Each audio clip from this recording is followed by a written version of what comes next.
Pemirsa, penyidik KPK malam tadi menggeledah rumah dinas Menteri Kelautan dan Perikanan. Penggeledahan untuk mencari bukti tambahan terkait kasus suap ekspor benur yang menjerat mantan Menteri Kelautan dan Perikanan Edi Prabowo.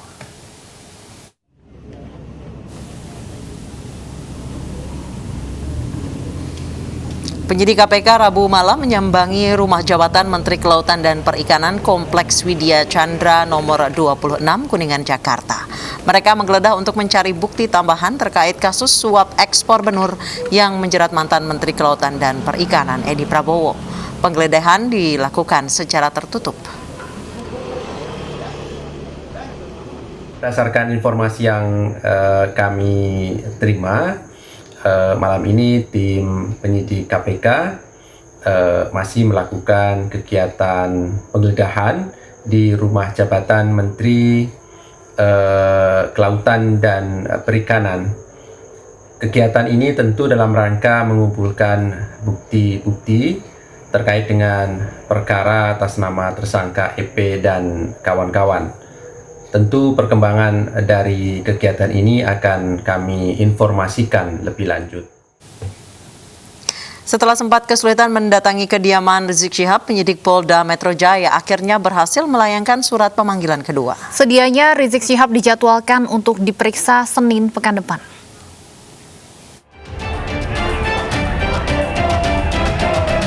Inilah detik-detik saat penyidik Polda Metro Jaya bernegosiasi agar dapat mengantarkan surat pemanggilan pemeriksaan untuk Rizik Syihab. Meski sempat diadang sekelompok massa, polisi pun tak menyerah.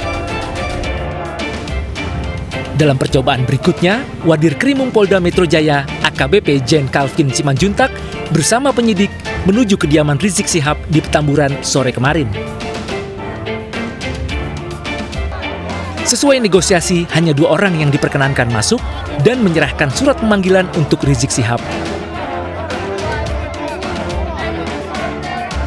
Setelah 10 menit, Wadir Krimum Polda Metro Jaya, AKBP Jan Calvin Simanjuntak, bersama seorang penyidik keluar dari Jalan Paksi.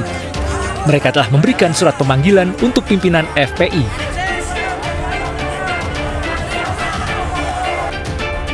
Rizik Syihab dijadwalkan diperiksa Senin 7 Desember mendatang. Rizik akan diperiksa terkait kerumunan massa di Petamburan, diduga ada pelanggaran protokol kesehatan. Tim Liputan iNews melaporkan.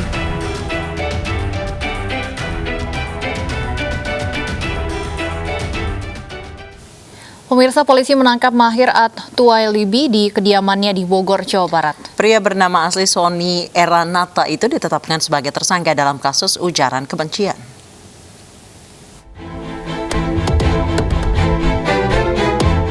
Bareskrim Polri menangkap Mahir At-Tuwailibi di kediamannya di kawasan Bogor, Jawa Barat, Kamis dini hari. Mahir ditangkap atas beberapa laporan, salah satunya terkait dugaan tindak pidana pencemaran nama baik terhadap Habib Lutfi bin Ali bin Yahya. Saat itu Mahir mengunggah foto Habib Lutfi di akun Twitternya dan dianggap melecehkan. Melalui akun Instagramnya, Gus Miftah menyayangkan mengenai cuitan Mahir yang dianggap menghina Habib Lutfi ini. Padahal sebelumnya Mahir meminta untuk menghormati para Habib. Saya jadi mikir, ada apa dengan Anda? Di satu sisi diminta untuk menghormati habaib, sementara di sisi lain Anda menghinakan habaib. Saya diajarkan oleh guru-guru saya untuk menghormati zuriyahnya Rasulullah Muhammad SAW. Kenapa? Karena mereka adalah ahlu baitil Mustafa Tuhuri. Mereka itu adalah ahli bait yang suci. Bahkan dikatakan la yuhibbuna ahlul bait illa mukminun taqi, tidaklah mencintai ahlul bait kecuali mereka orang yang beriman dan bertakwa. Wala yabghaduna ahlul bait illa munafiqun syaqi, dan tidak membenci ahlul bait kecuali mereka orang munafik dan orang-orang durhaka. Mahir kini ditetapkan sebagai tersangka dan dijerat Undang-Undang Informasi dan Transaksi Elektronik atau ITE. Tim Liputan iNews melaporkan. Pemirsa, kasus azan jihad yang viral di media sosial berakhir dengan permintaan maaf yang disampaikan pelaku. Meski pelaku sudah meminta maaf, polisi masih akan menyelidiki kasus tersebut. Dalam pernyataan ini, kami kedua orang tersebut di atas minta maaf kepada semua pihak atas video kami yang sempat viral sebelumnya pada masyarakat Desa Sadasari, pemerintahan desa, dan kepada umat Islam pada umumnya. Mungkin video kami yang sebelumnya sudah berbau sara dan membawa nama agama, tapi kami tidak ada tendensi apapun ketika membuat video itu. 7 warga Majalengka, Jawa Barat asal Desa Sadasari, Kecamatan Argapura yang mengubah lafal azan meminta maaf. Mereka menandatangani surat di atas materai dengan disaksikan kepala desa dan sejumlah saksi lainnya. Setelah membacakan permintaan maaf dan berjanji tidak akan mengulangi perbuatannya, mereka dikembalikan ke keluarga masing-masing pada Rabu sore. Setelah diperbolehkan pulang, 7 warga yang berprofesi sebagai petani dan pelajar ini disambut oleh keluarga dan kerabat yang telah menunggu sejak pagi. Majelis Ulama Indonesia dan Kementerian Agama Majalengka memberikan teguran keras kepada 7 warga yang mengubah lafal azan ini. Meski sudah meminta maaf, polisi tetap menyelidiki kasus ini.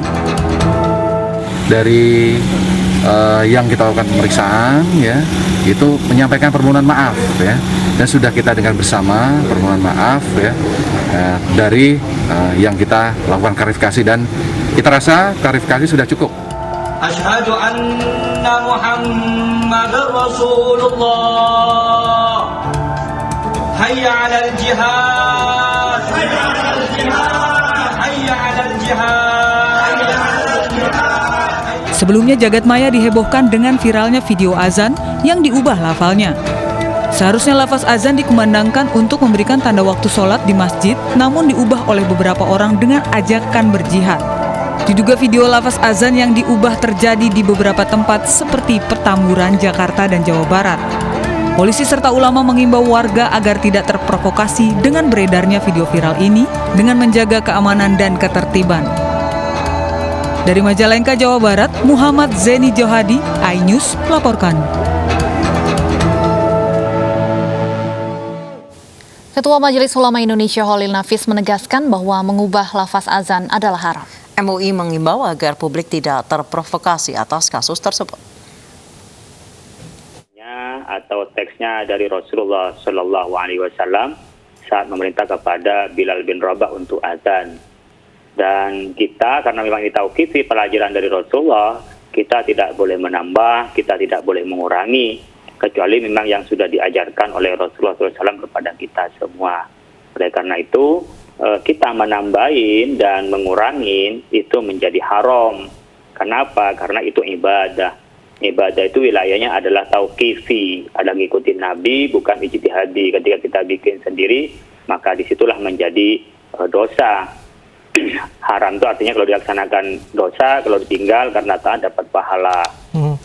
Nah, ulama sepakat ya di dalam kitab Fiqh al-Islami wa Adillatu itu juz 1 halaman 543 menyebutkan qad ittafaqal fuqaha ala sighah al-asliyah lil adzan al-ma'ruf al-warid bi kaifiyatin mutawatiratin min ghairi ziyadatin wala nuqsanin. Jadi azan sebagaimana kita ketahui bersama secara umum itu sudah pengajaran, artinya definisi yang sudah ditentukan, tidak boleh ditambahkan, tidak boleh dikurangi. Nah, kita tidak boleh menambah dan mengurangi. Memang pernah di zaman Nabi itu ada penambahan satu, karena di sholat fajar subuh ditambah dengan as-salatu khairum minan naum, sholat lebih baik daripada tidur. Yang kedua adalah pada saat terjadi malam gelap dan angin kencang mengkhawatirkan kena bencana, maka orang-orang diminta untuk tidak sholat ke masjid, maka ditambah dengan shollu fi rihalikum. Selain itu tidak pernah ada pengubahan seruan sholat itu menjadi jihad. Tidak ada azan yang diubah untuk kita jihad, karena azan pada dasarnya adalah untuk memberitahu masuknya waktu dan mengajak orang untuk sholat berjamaah di masjid, atau hal lain yang memang ditentukan oleh syarak, seperti halnya anak yang baru lahir, atau untuk menghindari bencana dengan cara azan. Dan selain itu tidak ada pengubahan, tidak boleh penambahan, dan juga tidak boleh. iNews sore akan kembali dengan informasi menarik lainnya, tetaplah bersama kami.